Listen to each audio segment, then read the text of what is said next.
Hi everybody, I'm Mikey, and this is part of the Advent Calendar series that is a crochet along. For those working on the crochet along with me, every few days a new video will be available to advance you to the next part of your project. There are 15 tutorials in all to complete today's project. If you're finding this and the crochet along is done, all videos will stay up indefinitely. In the more information of this video, you'll find a link to the playlist where all the tutorials will be listed in order for you to play along. The entire pattern is now available for free for those who don't need a video. Refer to the video description to get redirected to the pattern. So in the meantime, let's begin with today's tutorial to advance you to the next step, and of course wishing you the very best of the festive season ahead.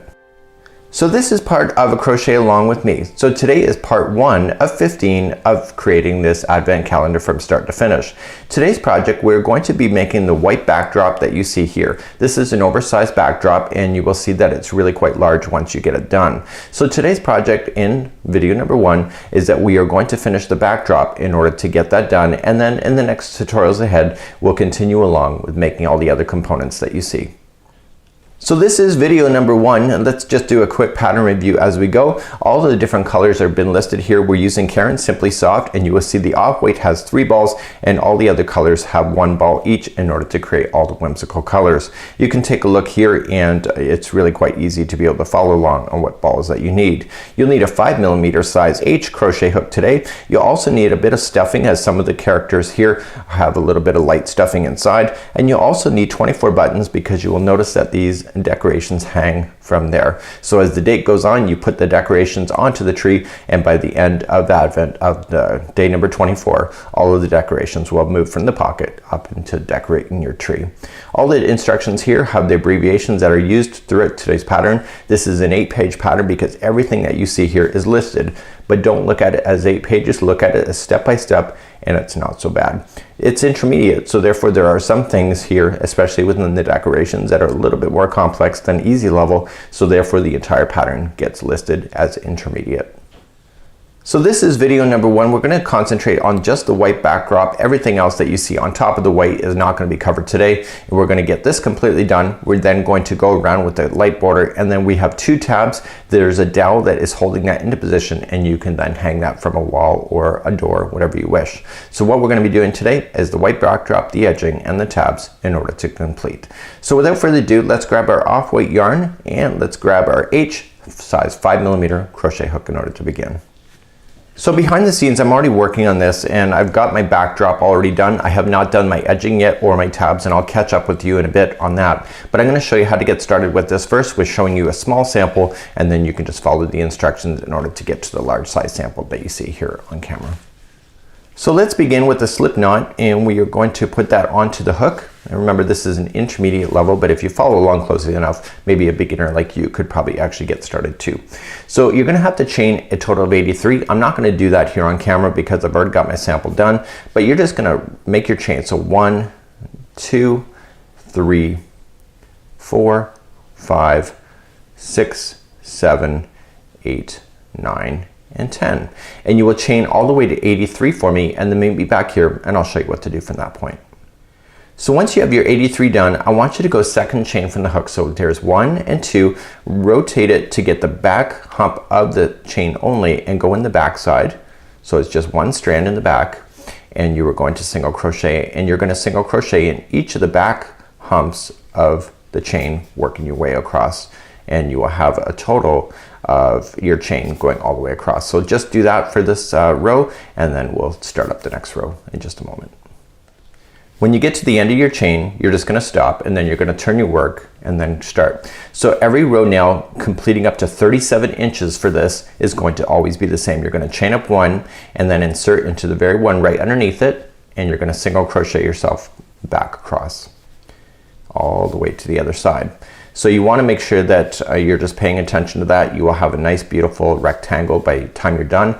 You need a total inches of 37 inches right from this base right up until the top. It'll take you several hours in order to get that completed, and that's why this is being done as a crochet along, so that you have time to get that done before moving on in the clues. So once you get to the very end, go right into the end one, and then you turn your work and then start again. So just chain up 1, going right into the first one again, and single crochet yourself all the way across just like so.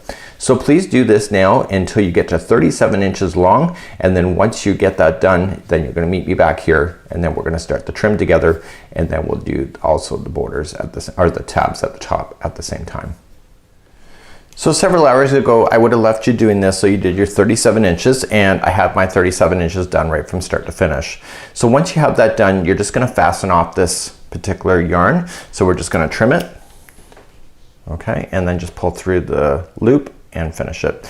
So what I would recommend is that you hide in any loose ends that you have right now. It just makes it a lot easier instead of waiting to the very end.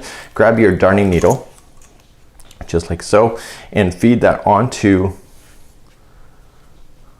feed the strand onto the needle, just like so. And to really hide it in, you want to glide it up underneath the stitches 3 times. So just don't impede the edge, just go right up underneath. Okay, so you see it's not along the edge, just going across once, and just pull it snug but not too tight, and then going back in the other direction again underneath the stitches. So 2, and go back one more time for 3, and then you can safely cut that out. Okay, so now you got that done. I want you to do that to the other one on the other side. So right where you started it on this side here, I want you to do the same with this one. Get that out of the way, and then we'll be ready to move on to the next part of this project. So let's move on to the next part of the project. Using a robin's egg color, if you're following exactly, what you want to do is create a slip knot and insert that onto the hook. So you have a choice. You can go along the edge or this edge, it doesn't matter. So when it's rows like this and it's single crochet, each row equals the single crochet as you go along, and then of course along the top edge you have that. So you're just going to start in the top edge, okay, just like this, and then fasten on, chain 1 and single crochet. Okay, so you're just going to go along that edge, just single crocheting across. And then what you're going to do is that when you get to a corner, you're always going to do the same thing for this. So we only have to go around one time. Is that in the very corner one, you want to put in 3 single crochets and then continue along the edge. So let me get over to that point for you, and I'll see you there in just a moment. Okay, when you get to a corner like this, the very last stitch is going to be 3 single crochets, and that allows you to turn the corner. 1, 2, and 3. And then you just continue down the side. So remember what I said already is that each row equals a single crochet. So just coming in the side here, you're just going to single crochet in the end of each of the rows going all the way down to the other side. So that's how you're going to complete this round. So what are you going to do at the next corner when you hit this? 3 single crochets in that one, and then you continue along the edge and etc. So what I'll do is I'll meet you at the end of this round. I'll show you how to finish this, and then we'll carry on with making the tabs to bring today's tutorial to conclusion. So I'm coming all the way back around and right to where I had started. Remember that I started with 1 single crochet in the first stitch. So what do I need to finish this with? Well, I need to finish off by putting 2 more into that same one, okay, to complete that corner. So 1 and 2, and then we slip stitch to the very beginning one, and then that's it. We fasten off. So let's fasten that off. You want to hide in your loose ends just like I showed you before with the darning needle, and then we're going to begin to do the tabs next then to complete today's tutorial. So right now I have it going all the way around. So let's begin the next part with making the tabs. So right now we have the main backdrop done here, and you can see it looks pretty fabulous. And now we're going to do the tabs. Now the tabs are along the top. There's 2. Okay, 1 and 2 right here. So what we're going to do is make rectangular strips on each side. Okay, so we're going to do those separately, and then we're going to fold them over to create that loop where the dowel will go into, and then we sew that directly to the top. So there will be 1 on this side and 1 on this side. Both of the tabs are exactly identical, but I'm just going to show you a miniature just to show you how to do that. You're going to fold it over and then sew it to the top of here. When you go to sew, you want to make sure it's 1 inch then from the outside, and then you're just going to sew the rest of it, and there should be a small gap here in the middle. This is where the dowel will be exposed, so you can pin it to the wall or nail it to the wall or hang anything to, and then you just go and add the next tab, again 1 inch in. So just be very strategic with your sewing, and you can also, just because the dowel will be hanging out on both sides of here, you can also have the dowel string coming up like this to be able to hang too. So this is a relatively long calendar. You'll love it, and let's get started on showing you how to do the tabs. So using the same color that you just did the border, you want to create your tabs, and the tabs are 2 of them, so you'll have to do this twice. So you're going to chain a total of 39. I'm not going to do that here on camera because I'm just going to show you samples. So 1, 2, 3, 4, 5, 6, 7, 8, 9, and 10, and you'll go all the way to 39, and then you'll start. So what you have to just do is go back and forth in the rows, just single crochet. So second chain from the hook as we begin, going into the back loop only. I want you just to single crochet back across your chain. So you're gonna do this like it was the backdrop, just single crocheting back and forth until you get to 2.5 inches in the height. And then once you have that done, you're going to then fold this over, and you're gonna go into both sections, so it creates that loop, and then you're gonna sew that directly to your project where I just explained. That information is available on the pattern too if you need some more clarification. So you're just gonna continue just to go back and forth, single crochet, so you're at the end, turn your work, chain up 1, and single crochet until you get 2.5 inches. So do that, and I'll see you back here in just a moment. So once you get your 2.5 inches high, obviously it will be longer because this is just a smaller sample. You want to cut this string here so that you have enough to be able to sew it to the project. So you just want to cut it, and you are just going to feed it through like this.